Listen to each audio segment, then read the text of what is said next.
अस्सलाम वालेकुम दोस्तों, तुसी देख रहे हो सोना पंजाब टीवी ते मैं थोड़ा मेज़बान मोहम्मद साजिद। दोस्तों सबसे पहले अपने चैनल ਨੂੰ सबसक्राइब कर लो ते नाल ही बैल आइकन ਨੂੰ प्रेस कर लो ताकि साड़ी हर नवी आने वाली वीडियो थोड़े तक बआसानी पहुँच सके। अज असीं तुहाडे वास्ते दोस्तों एक प्योर नीली का जानवर लैके हाज़र होए जो कि तीसरा सूआ सूया होया, 1.5 महीना सूई नूं हो गया दोस्तों। ते मगर इहदे कट्टा दोस्तों 12 लीटर मालिक इहदे दुध दसदे ने। आ बग्गी मुछ वाली मझ दे तीसरा सूआ सूई है मगर इहदे कट्टा है। तो माशाल्लाह दोस्तों देख लो बड़ी नस्ल जात ए वाली मझ दी है, फुल बरीक मझ है, 12 लीटर दुध दे थले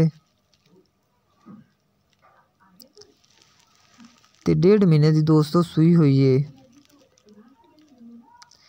इनकी मालिक दोस्तों कीमत 1,90,000 रुपये मंगते हैं, जिंदे जो कहते हैं थोड़ा बहुता प्यार मुहब्बत होएगा, ज़्यादा नहीं प्यार मुहब्बत उन्होंने करना।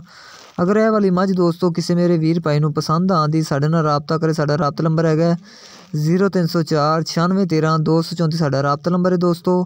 तो मजीद साड़ी अगली अपडेट वास्ते साढ़े चैनल नूं सबसक्राइब कर लो तो नाल ही बैल आइकन नूं प्रेस कर लो।